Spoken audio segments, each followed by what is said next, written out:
Om de drassige landjes van het Wormer- en Jisperveld kort te houden, worden ze begraasd door koeien.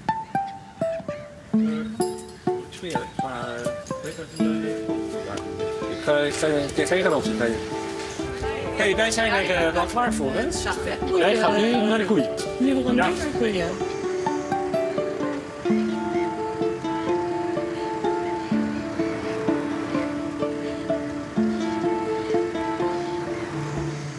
Een potstal? Ja, potstal, ja.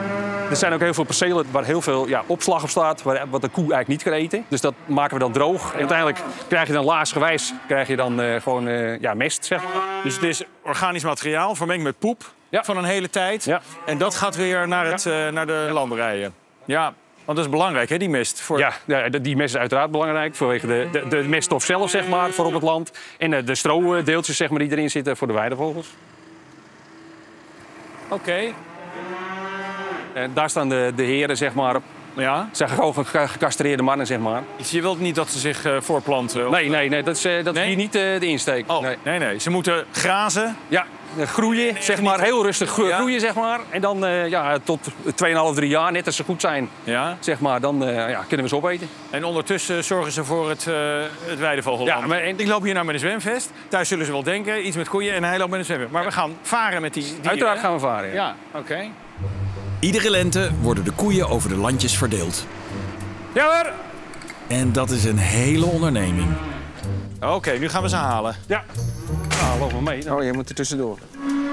Een beetje langs de kantjes blijven lopen, dan kan wel een beetje zacht hier wezen. Oh ja, dan zak je in de ruige mest. Dit soort spul, zeg maar voor drijfmest, zit dit spul niet in. Nee. Dus hier voor de drijfmest kunnen we volgens geen nest maken. Voor dit spul wel. Ja.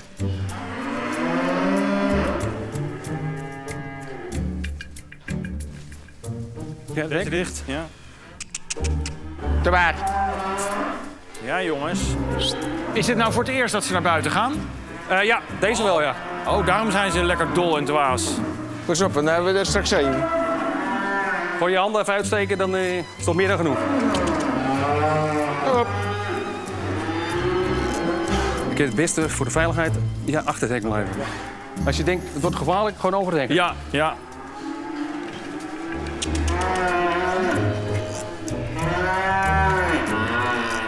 Kom maar. Die kant op. Die kant op. Kom maar mee nou met dat ding. Kom maar. Nou jij nog. Rustig aan.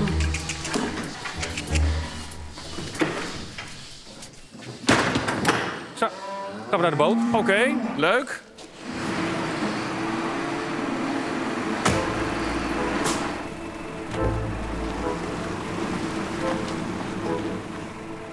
En dan lopen er 8 in het Rijland. Nu dan. In het? Rijland, zeg maar, aan de polderkant, zeg maar. En de rest loopt nou in het Vaarland. Oh, je hebt rijland waar je heen kunt rijden. Ja. En vaarland waar je heen moet varen. Ja. Ik snap. Ja.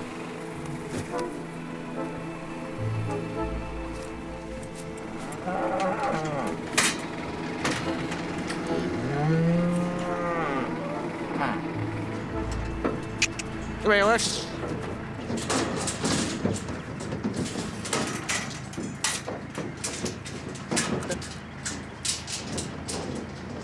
Zo. Kan nu varen. Oké. Timo, je moet ook maar alles doen, hè. Dit is een circusartiest. Ja. Als die koeien hier nou niet zouden grazen, hoe zou het er dan uitzien? Een bos. Ja? Dan krijg je heel gauw bos. Berken, wilde, Ja, alles van al die ellende. dan is het geen Dan weidevogelland kun je meer. weidevogels gedag zeggen. En op een andere manier maaien. Dus in plaats van grazen, maaien. Nee. Nee? Kijk, op een gegeven moment dan zak je er gewoon met je machines, ook wij hebben al sowieso heel lichte machines, dan zak je er gewoon doorheen. Want dan is de structuur, net als je tapijt, de middenscheur, dan zak je er ook zo doorheen. Dit is echt koeienland. Ja. Ja. En de koeien horen gewoon in dit gebied. Ja, hè? Hoe lang wordt hier al begraasd, denk je? Nou, ik weet het niet. Dat kan honderden jaren wezen. Ja. Honderden jaren wezen. Jij hebt natuurlijk verderop een bedrijf, hè? En je doet dit. Ja. Hoe groot is dat deel en hoe groot is dit deel van je werk? Nou, ik werk 4 dagen in de week. Maandag tot en met donderdag ben ik hier. Oké. Want thuis heb ik heel veel geautomatiseerd. Ja? Daarom vind ik het contrast ook zo mooi. Als ik dan thuis kom, dan is het zeg maar, ja, dan hoef ik eigenlijk niks, want dan wordt alles gedaan. Maar als ik dan hier ben, dan denk ik van, ja, dat is toch eigenlijk, ik heb een mooi beroep. Ja, ja. Is dit een beetje het oude boeren, zoals dat hier altijd is? Ja, een beetje, ja, boeren, dit is ouderwets boeren 2.0, zullen we maar zeggen. Ja. Maar ja, dit is natuurlijk heel erg extensief, hè? 5 koetjes hier, 4 daar, 3 daar. Nee, Kan je ervan leven? Kan je hier niet van leven. Nee? Dus waar komt dan een ander deel van de inkomsten uit? Uit subsidie? Ja, dat komt gewoon bij Natuurmonumenten zelf vandaan. Ja, ja. Dus als wij willen dat zo'n gebied natuurlijk beheerd wordt, dan heb je een boer nodig die dat doet. Maar die kan er niet van leven. Nee, dus er moet geld bij.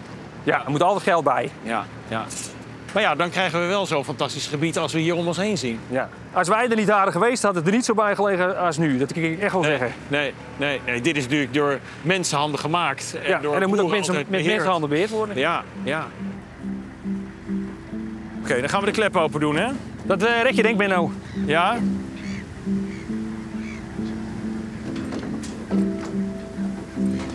Er komen een paar koeien aan, hè? Denk ik. Ja, dat zie je vanzelf. Maar dat gaat goed. Mooi. Succes, heren.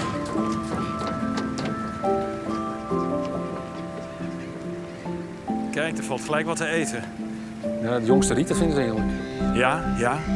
Al het jonge spul eten ze op. En, maar het is een heel slecht perceel. Er zitten heel veel gaten in waterplekken.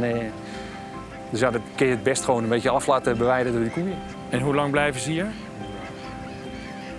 Een week of 4. Oké. Oh, zo kort. Ja. En dan? En dan ja, hier daarnaast, of daarnaast. Kijk, nu zijn ze met z'n 5, hè. Dat is bijvoorbeeld een klein stukje. Dan doe je daar weer 2 op, zeg maar. Dat is gewoon een beetje kijken naar dat stukje, zeg maar. En Het is een plekje wel, plekje niet. Blokje hier, blokje daar. Het is een soort Tetris. Een soort puzzel, ja. Nou, we verdwijnen ze aan de horizon. Wat een prachtig gebied, zeg. Mooi werk? Zeker. Ja. Ja. Ja, dit vind ik altijd het mooiste.